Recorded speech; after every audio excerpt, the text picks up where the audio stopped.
और फरीसियों और सदूकियों ने पास आकर उससे परखने के लिए उससे कहा कि हमें आकाश का कोई चिन्ह दिखा। उसने उनको उत्तर दिया कि सांझ को तुम कहते हो कि खुला रहेगा क्योंकि आकाश लाल है, और भोर को कहते हो कि आज आंधी आएगी क्योंकि आकाश लाल और धुंधला है। तुम आकाश का लक्षण देखकर भेद बता सकते हो, पर समयों की चिन्हों का भेद नहीं बता सकते। इस युग के बुरे और व्यभिचारी लोग चिन्ह ढूंढते हैं, पर यूनुस के चिन्ह को छोड़ कोई और चिन्ह उन्हें न दिया जाएगा, और वो उन्हें छोड़कर चला गया। और चेले पार जाते समय रोटी लेना भूल गए थे। यीशु ने उनसे कहा, देखो, फरीसियों और सदूकियों के खमीर से चौकस रहना।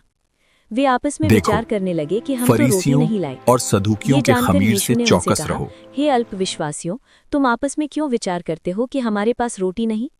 क्या तुम अब तक नहीं समझे और उन 5,000 की 5 रोटी स्मरण नहीं करते, और न ये कि कितनी टोकरियां उठाई थी, और न उन 4,000 की 7 रोटी, और न ये कि कितने टोकरे उठाए गए थे? आओ इस वीडियो को विस्तार से समझे। ये भाग सुसमाचार मत्ती 16 का 1 से 10 में आत्मिक समझ, चिन्हों की पहचान और सच्चे विश्वास के विषय में गहरा संदेश देता है। आइए इसे क्रम से समझे। 1. फरीसी और सदूकी, चिन्ह की मांग, 16 का 1 से 4। यहाँ फरीसी और सदूकी, जो सामान्यतः एक दूसरे के विरोधी थे, एक साथ मिलकर यीशु को परखने आते हैं। वे आकाश का चिन्ह मांगते हैं, अर्थात कोई चमत्कार जो उनके मन के अनुसार हो। यीशु उनका उत्तर प्राकृतिक उदाहरण से देते हैं। वे मौसम का अनुमान आकाश देखकर लगा लेते हैं, परंतु समयों की चिन्हों अर्थात मसीह की उपस्थिति, भविष्यवाणियों की पूर्ति, परमेश्वर की योजना को नहीं पहचानते।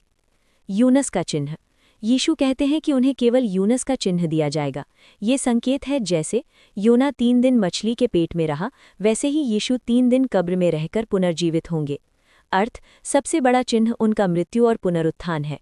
संदेश, जो मन पहले से कठोर है वो कितने भी चमत्कार देखे विश्वास नहीं करेगा। 2. खमीर की चेतावनी, चेले रोटी लाना भूल गए थे। जब यीशु कहते हैं फरीसियों और सदूकियों के खमीर से चौकस रहना, तो वे समझते हैं कि शायद वो रोटी की बात कर रहे हैं, परंतु यहाँ खमीर प्रतीक है झूठी शिक्षा का, धार्मिक पाखंड का। बाहरी धर्म पर अंदर कठोरता। खमीर थोड़ा सा भी हो तो पूरे जीवन को प्रभावित कर सकता है, वैसे ही गलत शिक्षा धीरे धीरे पूरे जीवन को दूषित कर सकती है। 3.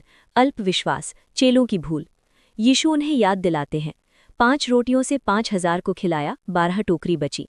7 रोटियों से 4,000 को खिलाया, 7 टोकरियां बची। ये घटनाएं मत्ती 14 और 15 में वर्णित हैं। प्रश्न ये नहीं था कि रोटी है या नहीं, प्रश्न ये था कि क्या वे अब भी उसकी सामर्थ्य पर भरोसा नहीं करते। यहाँ यीशु का दुख दिखता है। उन्होंने इतने चमत्कार देखे, फिर भी उनका विश्वास छोटा है। मुख्य आत्मिक संदेश। 1. चिन्ह देखने से अधिक महत्वपूर्ण है हृदय की तैयारी।